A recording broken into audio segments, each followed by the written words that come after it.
మనల్ని నాశనం చేసే శక్తి ఈ లోకంలో ఎవ్వరికీ లేదు, ఎవ్వరికి ఇవ్వలేదు. కనీసం అపవాదికి కూడా అధికారం లేదు. కానీ మనల్ని మోసం చేసుకుని మనల్ని మనము నష్టపరుచుకునే శక్తి మనలోనే ఉంది. మనల్ని మనమే చేసుకోగలం. కానీ అపవాది వచ్చి నోట్లో పెట్టిందా పండు తీసుకొచ్చి ఎట్లా పడుకుని నిద్రపోతుంటే ఓ మొక్క వేసిందా నోట్లో? ఏం చెప్తుంది?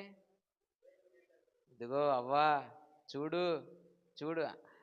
అపవాది శక్తి అంతవరకే. నీ దగ్గరకు వచ్చి ఇప్పుడు నేను తప్పు చేశాను అనుకో, బ్రదర్ అపవాది నన్ను తప్పు చేయించింది అంటే కుదిరిద్దా? కుదరదు. నిన్ను ప్రేరేపించిద్ది. కొంతమంది రెచ్చగొడతారు తెలుసా మీకు? దీనికి బాగా ఎగ్జాంపుల్ కొడగాలనుకో, శాంతించిపోయిన పోట్లాడు కూడా ఒక చిన్న మాటలే